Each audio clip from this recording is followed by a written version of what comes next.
Red Snake was attracted by the music of a girl playing. Just as it was lost in the melody, a hunter suddenly appeared and captured it. The girl quietly followed him to rescue the snake. Taking advantage of the hunter's inattention, she stole the bamboo basket. She then released the snake. Unbeknownst to her, the creature she set free was not a snake but the Dragon Prince. 15 years later, according to tribal law, the girl was to be submerged in the sea as a sacrifice to the dragon god on her coming-of-age day. As she was about to drown, the snake had transformed into a divine dragon and unlocked the shackles binding her. Believing she was about to be devoured by the dragon god, she turned around only to find a handsome man standing before her. The dragon god instantly recognized the girl as the one who had saved him 15 years ago. Overcome with emotion, he kissed her spontaneously. This moment was witnessed by Chancellor Turtle. He guessed that the girl was the future dragon queen. 1 hour later, the dragon god received an urgent summons from his mother. He told the girl that once he returned to the dragon palace and settled matters, he would come to the human world to marry her. Then he transformed into a golden dragon and returned to the dragon palace. The girl was also sent back to the human world by magic. When her father saw his daughter's return, he flew into a rage. Since she was the sacrifice meant for the dragon god, retrieving her on his own would surely anger the dragon god. If a great drought struck the following year, the villagers would not spare their family. Saying this, the father prepared to throw his daughter into the river. Suddenly, a golden light emerged from the water. They mistook Chancellor Turtle for an immortal and immediately knelt and kowtowed. Just as the girl was about to kneel as well, Chancellor Turtle hastily stopped her. After all, the girl was the future dragon queen. He was merely a minister of high rank and status, and had no right to accept the dragon queen's kneeling. He had just heard in the dragon palace that the dragon god intended to marry the girl. The dragon mother was also very pleased. She ordered that a grand wedding be held in 7 days to welcome the girl. She looked forward to the girl giving birth to children for their dragon clan after the marriage. Chancellor Turtle's visit was meant to please the girl's family. He promised to grant them 3 wishes. The greedy father, upon hearing such a boon, declared that he had never eaten his fill in his life. His first wish was to have a sumptuous feast. Chancellor Turtle lightly waved his whisk. Instantly, a table laden with delicacies appeared. Seeing this,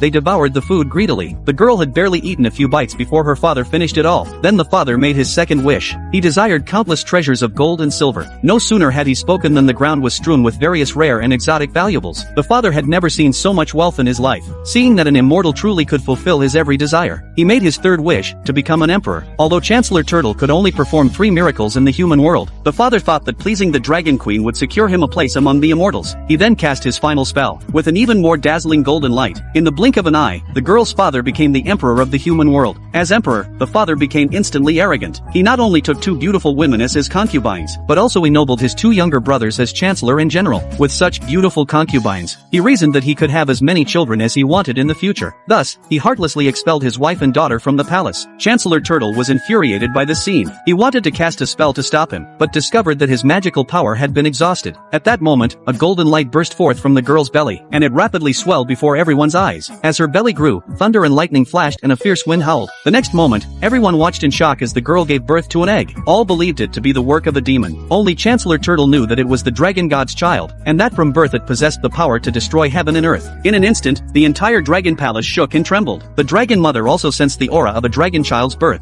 Only the dragon god's bloodline could stir chaos across the land, but she did not know that the girl was being mistaken for a monster by ignorant humans. They could not believe that a human could give birth to such a strange egg. The father immediately ordered the girl's execution. Some even wanted to crush the dragon egg underfoot. The dragon egg was so hard that no mortal could harm it. The second brother even kicked the dragon egg around like a ball. The woman could only watch helplessly. Unexpectedly, a guard kicked the dragon egg against a pillar. The dragon egg was about to crack, and the woman was filled with extreme worry. Everyone else was also dumbfounded by this scene. The shockwave from the cracking shell knocked back those nearby. In an instant, a blinding golden light shot toward the sky. When everything settled, all the people in the palace hall had fallen injured to the ground, until they saw the dragon egg hatch into a child. People thought it was a monster and recoiled in fear. Only Chancellor Turtle recognized at a glance that the child was a dragon's offspring. He cried out excitedly that the dragon's son had been born. The woman looked at the child in her arms. She recalled the man she had slept with that time. She did not know the identity of that man, nor did she realize that he was the dragon god revered by everyone. The woman's uncle began to accuse her of getting pregnant out of wedlock and giving birth to a monster. The father, to preserve the royal family's honor,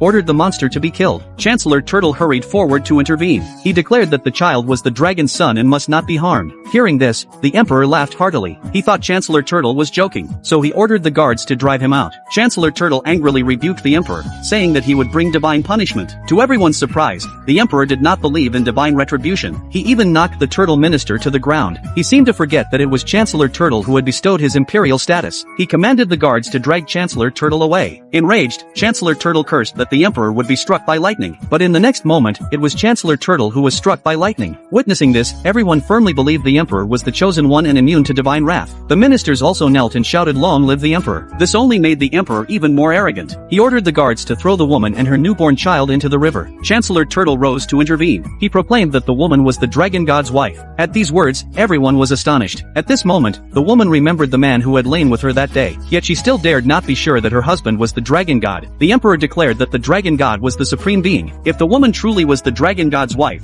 why would she return to the mortal world? He then ordered the guards to throw the mother and child into the lake. At the critical moment, the dragon's son activated his innate divine power. In an instant, everyone around felt unbearable pain. The dragon's son seized the opportunity to break free from the guards' restraints. He warned everyone that anyone who harmed his mother would die. Seeing the newborn baby suddenly take on the appearance of a 3-year-old, the Emperor was convinced the child was a monster. He demanded that the woman immediately sever ties with the child. In that case, he would permit the woman to remain in the palace as a princess. Unexpectedly, the woman had no interest in being a princess. She wanted to be with her son. Even the woman's mother hated her despicable husband. She publicly denounced his despicable deeds over the years. She wished to kill him on the spot. The Emperor was so angry that he ordered the guards to kill his wife. The woman rushed to protect her mother. The dragon's son cast a spell to try to stop it, but the spell failed, and he was ridiculed by the Emperor. Chancellor Turtle, learning that the newborn's magic was unstable, prepared to return to the dragon palace to inform the dragon mother. Yet he found that his own power had also failed and he could not leave. At that moment, the dragon's son sat down and began chanting the forbidden dragon curse. Chancellor Turtle was moved to tears at the sight. Although the forbidden dragon curse had earth-shattering power, it took at least 5 hours to complete. Chancellor Turtle reminded the dragon's son that if he finished the curse, his mother and grandmother would be killed. Upon hearing this, the dragon's son ceased. He tried to rush to his mother's side but was pulled back. At this moment, the woman cursed her father would be punished by heaven. In the next second, her father was struck by lightning. As Emperor, he declared it impossible, but the reality stood before him. His 2 younger brothers suspected he had truly angered the gods. He still thought it was mere coincidence. Unexpectedly, the dragon god's voice suddenly echoed from the sky. "How dare you bully my wife and child?"